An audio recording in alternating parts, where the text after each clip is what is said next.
Hola, sean muy bienvenidos nuevamente a este canal. El día de hoy continuamos con Estudiemos la Biblia, segunda carta a los Corintios, capítulo 12. Bien, sin más preámbulo, pasaríamos a leer desde los versículos 1 al 10. Dice así: Me veo obligado a jactarme, aunque nada gane con ello. Paso a referirme a las visiones y revelaciones del Señor. Conozco un seguidor de Cristo que hace 14 años fue llevado al tercer cielo. No sé si en el cuerpo o fuera del cuerpo. Dios lo sabe. Y sé que este hombre, no sé si en el cuerpo o aparte del cuerpo, Dios lo sabe, fue llevado al paraíso y escuchó cosas indecibles que a los humanos no se permite expresar. De tal hombre podría ser alarde, pero de mí no haré alarde, sino de mis debilidades. Sin embargo, no sería insensato si decidiera jactarme, porque estaría diciendo la verdad. Pero no lo hago, para que nadie suponga que soy más de lo que aparento o de lo que digo. Para evitar que me volviera presumido por estas sublimes revelaciones, una espina me fue clavada en el cuerpo, es decir, un mensajero de Satanás para que me atormentara. 3 veces le rogué al Señor que me la quitara, pero él me dijo: Te basta con mi gracia, pues mi poder se perfecciona en la debilidad. Por lo tanto, gustosamente haré más bien alarde de mis debilidades para que permanezca sobre mí el poder de Cristo. Por eso me regocijo en debilidades, insultos, privaciones, persecuciones y dificultades que sufro por Cristo, porque cuando soy débil, entonces soy fuerte. Fin de los versículos. El apóstol Pablo cuenta la experiencia de un varón que fue llevado al paraíso, donde oyó cosas que no se pueden decir con palabras ni se pueden contar, y comenta que de tal hombre podría jactarse, pero prefiere él jactarse de sus debilidades, al menos él. Ahora bien, nosotros conocemos, ¿cierto?, por la misma lectura, que aquel varón que se menciona, ¿cierto?, es el mismo apóstol Pablo. Pero para que veamos que el apóstol no tiene ninguna intención de jactarse, vemos que habla refiriéndose de otro. Incluso indica que si él sí, es decir, el otro hombre, tendría de qué alardear. Pero él mismo, el apóstol Pablo, mantiene la compostura para que nadie le tenga un mayor realce. Es decir, con palabras simples, ¿no? Que de ese hombre, ¿cierto? Que fue llevado al cielo, vio cosas maravillosas, escuchó cosas tremendas que no puede decir, ¿cierto? De tal hombre, él decía, yo podría hacer alarde. Pero en cuanto a mí, dice el apóstol Pablo, que él mantiene su compostura para que nadie le dé un mayor realce. Ahora bien, el apóstol Pablo dice que si él quisiera jactarse, no diría mentiras. Porque nosotros, a través de la palabra del Señor, somos testigos de la gran obra del apóstol Pablo. Anteriormente, perdón, en el capítulo anterior hemos visto, ¿cierto?, que el apóstol Pablo les decía a los corintios que él en nada ha sido menor que los demás. En ninguna manera. Es más, él decía en Romanos, ¿cierto?, que él ha trabajado con mayor tesón que otros. Y esto ya lo conocemos. Entonces, si el apóstol Pablo quisiera jactarse, no diría ninguna mentira. Pero, para que veamos que el apóstol Pablo es humilde, ¿cierto? Y es sencillo, no tiene ninguna intención de jactarse, como obviamente los corintios esperaban de los otros hombres, él por el contrario no se jactaba de las cosas que hacía, por el contrario toda la gloria se la daba a Dios. Ahora, ¿qué pasó? Que también estuvo tentado el apóstol Pablo en volverse presumido. Y dice él que para que las revelaciones, ya, y aquí es donde se le salió, yo creo, el apóstol Pablo, ya, porque quizás la intención verdadera de él no era contar que él había sido el que recibió las revelaciones, pero lamentablemente como que se le salió y quedó en la carta que le mandó a los corintios. Y él decía: para que las visiones no me volvieran presumidos, se me dio un aguijón en la carne. ¿Y qué es este aguijón en la carne? Este aguijón, algunos dicen que era una enfermedad de los ojos, otros decían que era una enfermedad crónica, ¿cierto?, que siempre le perseguía. Otros decían que eran problemas como tentaciones o luchas y pruebas por causa del Evangelio. Y vemos en esta parte, que es muy importante, hermanos, que él le pidió al Señor 3 veces. El apóstol Pablo le rogó 3 veces al Señor. Y uno diría, oye, el apóstol Pablo, que servía al Señor, que era tan sacrificado por su obra, yo creo que él podría pedir incluso que el sol se detenga y se detendría, o que llueva y llovería. No porque él sea poderoso, sino porque obviamente es grato ante los ojos del Señor, como también lo fue Daniel, como también lo fue Moisés, como también lo fue Elías en su momento. Pero le fue negada su petición. Y aquí es donde es importante también detenerse un poco, hermanos, porque pasa muchas veces que pensamos nosotros, o como que lo llevamos tan naturalmente, que vemos prácticamente a Dios como una máquina. Yo pido, Él escucha, Él me concede la petición. No me va a negar nada. Todo me lo va a otorgar. Todo me lo va a dar. Y todo me lo tiene que dar. Cuando no es así. Dios no es una máquina. Y hablando de esto, de que Dios, algunos piensan que es una máquina, he escuchado en algunos momentos expresiones como, mira, con esta alabanza, o inclusive en YouTube uno ve recomendaciones, por ejemplo, de videos o coros, ¿cierto? Y dice el título, con esta alabanza se manifiesta el poder de Dios. Con esta alabanza sientes la presencia del Espíritu Santo. O hermanos, ¿cierto? Dicen, mira, con esta alabanza el Señor se manifiesta. Pero no es eso. No es por la alabanza. No es que si yo escucho, se va a manifestar en mí, en mi corazón. Cuando muchas veces puede ser solamente emoción.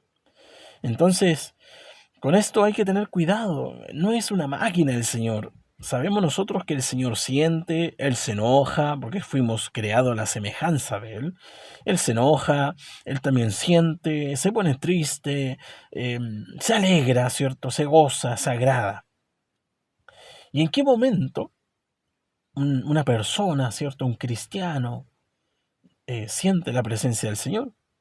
Cuando Él canta con el corazón. Se puede emocionar, ciertamente. Se puede emocionar, alegrarse, llorar de emoción, cosa que no es malo, obviamente. Emocionarse y por la misma emoción decir un aleluya, gloria a Dios, gloria a su nombre, o llorar, caer de rodillas dando gracias a Dios, emocionado porque está muy contento, ¿cierto?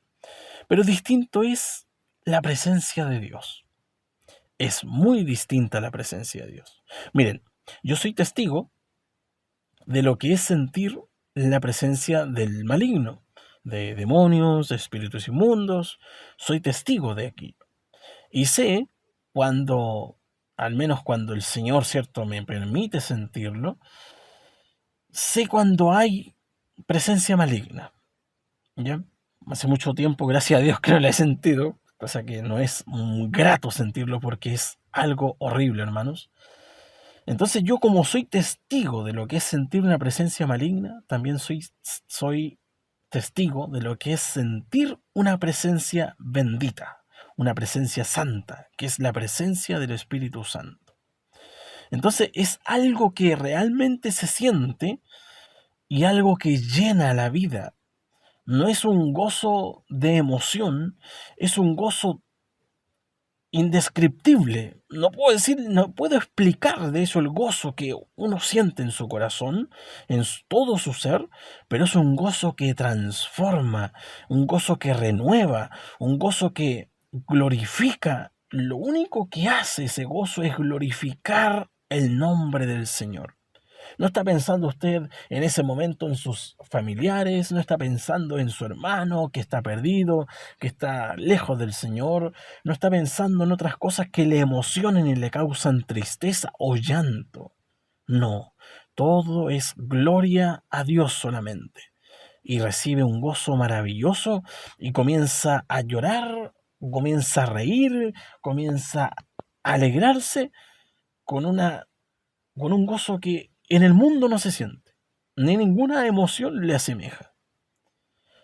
Y esa presencia maravillosa, ese poder que se siente, transforma. Uno muchas veces se emociona, por ejemplo, en el templo, se puede emocionar, se puede alegrar, puede llorar, puede decir aleluya y todo. Sale del templo y sigue siendo el mismo. Una persona, por ejemplo, natural, se emocionó, fue al templo, ay, que estaba linda la alabanza, se puso a llorar, y qué linda la alabanza, sale del templo y sigue siendo la misma criatura, sigue siendo el mismo. Pero cuando la presencia de Dios llena su vida, llega al corazón, esa persona sale distinta porque el Espíritu Santo transforma. El poder del Señor hace una obra en la criatura, renueva nuestras conciencias y nos convence de pecado. Esa es la diferencia. Y caemos de rodillas, confesamos nuestros pecados al Señor y ahí la criatura cambia. Esa es la diferencia una de las tantas diferencias, ¿cierto?, entre la emoción y la presencia del Espíritu Santo y el poder que se manifiesta en nuestros corazones. No siempre va a sentir esta presencia gloriosa. Ojalá la sintiéramos todos los días, pero no siempre va a pasar. A pesar de que Él vive en nosotros, la manifestación de su poder no siempre va a estar sintiéndose, pero sí sabemos que Él vive en nosotros y muchas veces nos convence de pecado, de errores, y mientras el cristiano se mantenga en el camino del Señor, el Espíritu de Dios también va a seguir en él y nos va a convencer, ¿cierto? Y nos va a ayudar en nuestras debilidades, en nuestras flaquezas, nos va a guiar a toda verdad y a toda justicia y todas aquellas bonitas cosas. Pero ese poder glorioso no siempre se siente. Ahora, no le voy a decir qué días se siente, qué días no. Tampoco voy a poner regla, le voy a decir, no, el Espíritu Santo se manifiesta aquí. Si en algún hermano se glorifica todos los días, ¡qué bendición! ¡Qué privilegio! ¡Qué bonito! Que ojalá se perfeccione aquello y ojalá más que todos los días sea a cada momento. Pero hay hermanos en los que no siempre se manifiesta el poder de Dios. Hay hermanos que quizá día por medio o de repente depende de la circunstancia, pero no es siempre, ¿ya? Lo importante, mis hermanos, es que nosotros sigamos el camino del Señor, ¿ya? No nos llenemos de misticismos, de que el Espíritu Santo se manifiesta con velas, o que el Espíritu Santo se manifiesta si es que yo estoy cumpliendo ciertos ritos. No, olvídese de esas cosas, hermano. Olvídese. Dios no es una máquina. Dios no es un Dios igual a los demás. Dios, cuando usted está agradándole, cuando usted está consagrándose a Él, es ahí en el momento cuando Él comienza también a manifestar su poder con usted. O también en el momento de debilidades, también se glorifica al Señor. Bueno, me salí mucho del tema, la verdad, no tenía la intención de hablar esto, pero bueno, sirve de todas maneras. Entonces, continuando como le estaba diciendo, el Señor también puede negar nuestras peticiones. Él también puede decirnos, no, espera, esto no.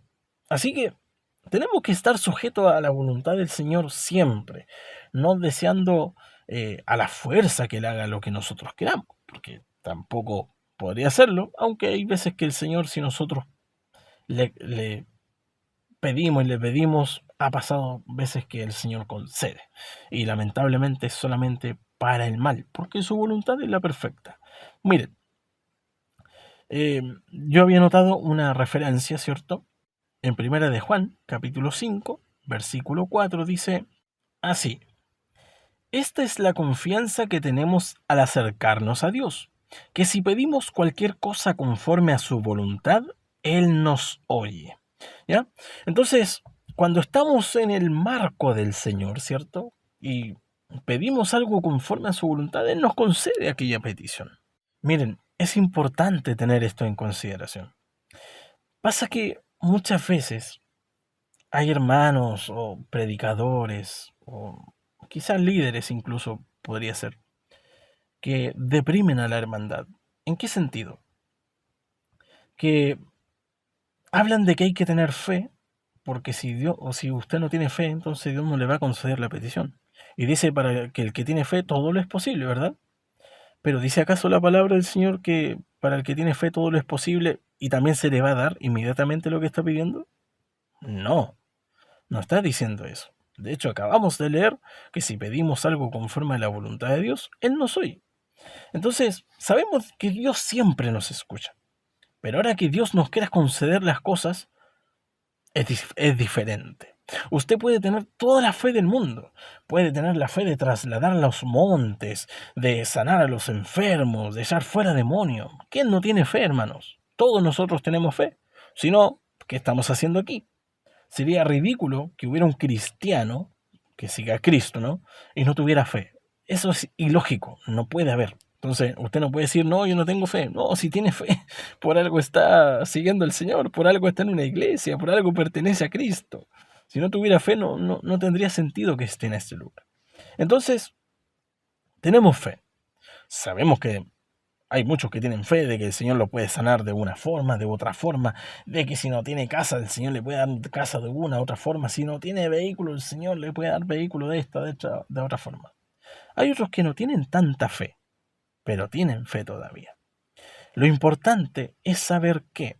Porque a qué me refería, que hay líderes o hermanos predicadores, ¿cierto?, que desaniman o deprimen a la hermandad, en que si el hermano no recibe sanidad es porque no tiene fe.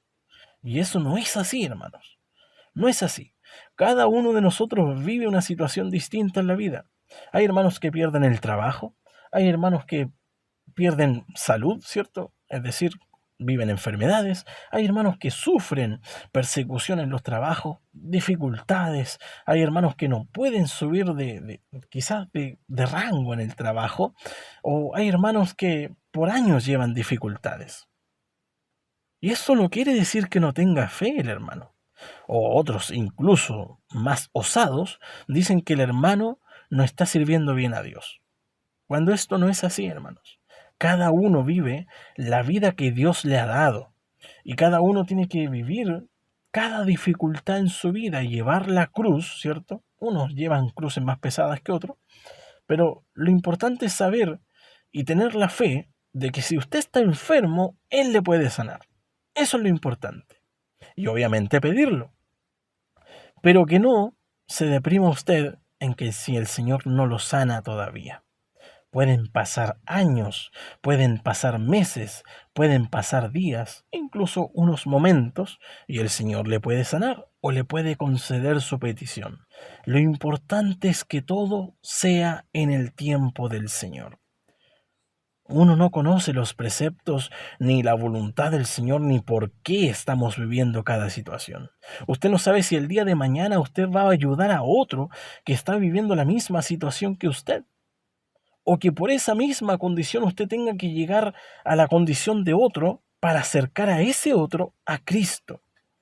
Entonces es necesario que cada uno lleve su cruz conforme al Señor lo ha mandado. ¿Está enfermo? No pierda la fe. ¿Está triste? No pierda la esperanza, hermano. Por tanto, mis hermanos queridos, no nos deprimamos. Si el Señor no ha contestado hasta el día de hoy su petición, siga pidiendo en oración, con fe, con ánimo, con alegría. Pero cuando el Señor le diga que no, no siga insistiendo más, porque al final lo único que puede provocar es que él se termine enojando, ¿cierto? Como le pasó con Moisés, o termine concediéndole su petición solamente para ruina, porque el Señor es bueno y es misericordioso también el Señor. A eso me refiero, que Él le puede llegar a conceder su petición. Bien, como ya última parte de los 10 versículos, una parte importante el apóstol dice: de aquel hombre cierto se podría haber jactado, y de él también, pero de lo que él se jacta, hermano, mire lo maravilloso, cómo cambia todo, ¿no? El mundo, otros también se jactan de su grandeza, de sus logros, de sus lujos, de todo lo que llegan a conseguir en esta vida. Pero él se jacta de algo distinto. Se jacta de sus debilidades. Por lo que el Señor le dijo, ¿cierto? Bástate mi gracia solamente porque mi poder se perfecciona en la debilidad. Pero acá el detalle importante, ¿qué son las debilidades? Las debilidades que habla el apóstol Pablo son las aflicciones que vive por causa de Cristo, hermanos. Así como usted también lo puede vivir en su trabajo, persecución, quizá incluso dentro de la iglesia tenga algunos problemas, algunos hermanos inmaduros, ahí le estén haciendo la vida imposible, qué sé yo. Todas las luchas que vivamos, ¿cierto? Son nuestras debilidades, las aflicciones, las tribulaciones por seguir a Cristo. Y es allí donde se perfecciona el poder de Dios en nosotros. Y es de esas debilidades que el apóstol se jactaba. Se jactaba de que era perseguido. Se jactaba que algunas veces tenía que quedar náufrago. Se jactaba que otras veces tenía que pasar frío, que tenía que pasar hambre. ¿Por qué causa? Por causa del Evangelio.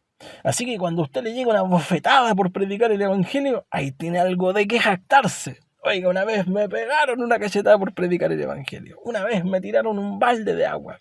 Hasta el día de hoy no me han golpeado. Sí, me habrán dicho algunos garabatos por ahí por predicar el Evangelio, pero no dudo algún día que lo más probable es que me llegue alguna bofetada por predicar el Evangelio, cosa que ya sería motivo suficiente para jactarme de, de mi debilidad y de seguir a mi Señor Jesucristo.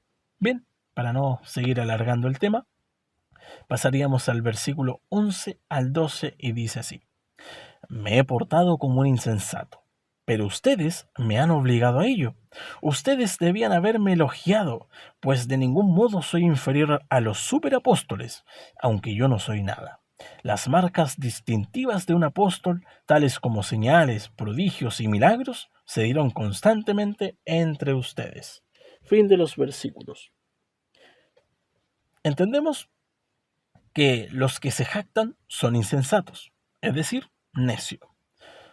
Por lo mismo, el apóstol menciona que los corintios lo han llevado a eso, a ser un insensato, al jactarse de lo que es, porque él no ha sido menor que esos superapóstoles. Y es más, las señales poderosas de Dios se han mostrado en él. Pero algunos corintios, yo creo que son esos siempre, los mismos desagradables de los corintios, lo menospreciaban, ya que él, a diferencia de los otros, no alardeaba de las grandezas, pues tampoco tenía el deseo de hacerlo. Así que, mis hermanos, el apóstol Pablo, ¿cierto? No como diciéndolo quizá en serio, esto es mi pensamiento, no diciéndolo en serio, él dice, me han hecho convertirme en un insensato al jactarme, porque vemos en las cartas anteriores que el apóstol Pablo le decía todo lo que él hacía por causa del Señor y todo lo que tenía que sufrir por causa del Señor y por todo también lo que sufría por ellos. Por lo tanto, tomemos este maravilloso ejemplo del apóstol Pablo, ¿cierto? De un varón humilde, que no tenía la necesidad de andar alardeando, ¿cierto? De sus lujos y cosas que podía tener. Más que nada, lujos no tenía muchos, pero sí tenía grandes obras que había hecho en el nombre del Señor. Los corintios mismos fueron testigos de que un varón, un joven, mientras Pablo hacía una larga oratoria, se quedó dormido y se cayó, y allí se murió. Pero el Señor lo utilizó con poder a Pablo para revivirlo. Entonces ellos eran testigos completamente de que Dios usaba a Pablo con un gran poder. Y aún así, ellos preferían a los demás, eso a algunos me refiero, ¿cierto? No todos nos vamos a echar a los corintios en un solo saco. Pero esos pocos, ¿cierto? Que yo supongo, ellos preferían a los que andaban alardeando de sus logros. Bien, pasaríamos entonces a los versículos 13 al 15. Y dice así: ¿En qué fueron ustedes inferiores a las demás iglesias? Pues solo en que yo mismo nunca les fui una carga. Perdónenme si los ofendo. Miren que por tercera vez estoy listo para visitarlos. Y no les seré una carga, pues no me interesa lo que ustedes tienen, sino lo que ustedes son. Después de todo, no son los hijos los que deben ahorrar para los padres, sino los padres para los hijos. Así que de buena gana gastaré todo lo que tengo, y hasta yo mismo me desgastaré del todo por ustedes. Si los amo hasta el extremo, ¿me amarán menos? Fin de los versículos.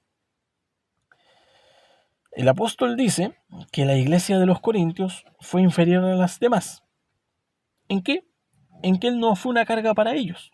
Ellos no tuvieron que proveerle nada, pues él mismo trabajó para sustentarse. Y como lo dijo en el capítulo anterior, ese orgullo nadie se le quitará. ¿Pero por qué menciona esto de lo material con respecto a las iglesias? Escuchen lo que dice el apóstol Pablo. Dice, no me importa lo que ustedes tienen, sino lo que ustedes son. Y esto nos muestra la naturaleza del apóstol Pablo. No es un interesado, ni tampoco busca enriquecerse por sus hermanos, indicando que lo más importante son ellos, más que lo material. En comparación con las iglesias gigantescas que hay hoy en día, no son todas, hermanos, no he hecho todas en un saco, obviamente. Pero usted es testigo, usted puede ver las redes sociales, ¿cierto? De iglesias gigantescas que lo único que predican es dinero, enriquecerse, que si usted da, el Señor le va a otorgar también. Y así, ellos, no a la semejanza del apóstol Pablo, que él decía que ustedes tienen más valor que lo material. A mí no me importa lo material, a mí no me importa lo que ustedes tienen, sino lo que son. Las iglesias hoy, por el contrario, dicen, a mí me importa lo que ustedes tienen, no lo que ustedes son. Cuando eso está completamente mal, y no debe ser así. Dios guarde, hermanos míos, a todos los líderes de las iglesias, que nos sirvan eh, a Dios y a la iglesia por conveniencia, sino por amor. Sabemos que ya hemos estudiado y analizado esto, que el que trabaja para el templo, del templo come, ¿cierto? Porque el obrero es digno de su salario. Pero no debe ser el motivo por el que quiera trabajar para la iglesia, sino para agradar al Señor. El apóstol es un ejemplo de líder. A pesar de que él no pastoreaba las iglesias, sin embargo, poseía esa virtud de no depender de ellos, ni tampoco querer hacerlo, sino por el contrario, hermanos. Miren lo que él dice, que estaba dispuesto aún desgastarse él mismo por amor a ellos, por amor a las iglesias. Entonces, bien dice él también que no ahorran los hijos para los padres, sino los padres para los hijos. Así que los líderes, ¿cierto? De cada iglesia, los responsables, obispo, pastor, como queramos llamarle, no están para ser servidos, ni para que ellos vivan cómodamente como reyes, sino para que la iglesia viva bien. Ellos, a la semejanza de un padre con sus hijos, primeramente deben velar por el bienestar de la iglesia, luego de ellos mismos. Y es así como debería ser siempre, porque el mayor servirá al menor, no es el menor va a servir al mayor. Por lo tanto, mis hermanos, si hay acá, no creo, bueno, puede que algún día salga alguien que esté escuchando estos videos, puede que salga algún líder eclesiástico, ¿cierto? Y que pueda conservar estas enseñanzas, que no son mías, son de la palabra del Señor. Bien, mis hermanos, pasaríamos a los últimos versículos, versículos 16 al 21, y dice así: en todo caso, no les he sido una carga. ¿Es que, como soy tan astuto, les tendí una trampa para estafarlos? ¿Acaso los exploté por medio de algunos de mis enviados? Le rogué a Tito que fuera a verlos y con él envié al hermano. ¿Acaso se aprovechó Tito de ustedes? ¿No procedimos los dos con el mismo espíritu y seguimos el mismo camino? ¿Todo este tiempo han venido pensando que nos estábamos justificando ante ustedes? Más bien, hemos estado hablando delante de Dios en Cristo. Todo lo que hacemos, queridos hermanos, es para su edificación.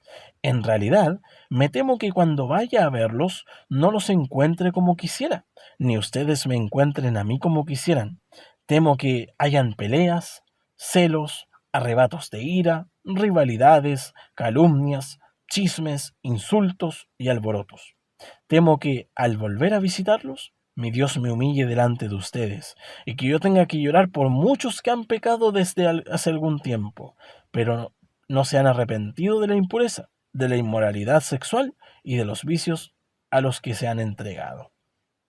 Fin de los versículos. Vemos en la primera parte, ¿cierto?, de los versículos que hemos leído, que el apóstol señala que Tito, con el hermano que mandaron, cuando fue a visitarlos, procedió de la misma manera que él. Es decir, no fue una carga para los corintios, ni tampoco fueron explotados los corintios, pero ellos estaban pensando que el apóstol y su compañía se estaban disculpando con ellos, cuando lo único que están haciendo es ser transparente con ellos, para la edificación de ellos. Y esto es muy importante para una iglesia, la transparencia. Bien es cierto que no todos deben saber toda la información, todas las cosas que suceden dentro de los gastos, del dinero que hay, de todo lo que se hace, de todos los movimientos. Es cierto eso. Pero sí deberían saberlo, mis hermanos, los hermanos comprometidos con la iglesia. Los oyentes o los hermanos que van de repente no es necesario, pero sí los que están más comprometidos y que son parte vital de la iglesia.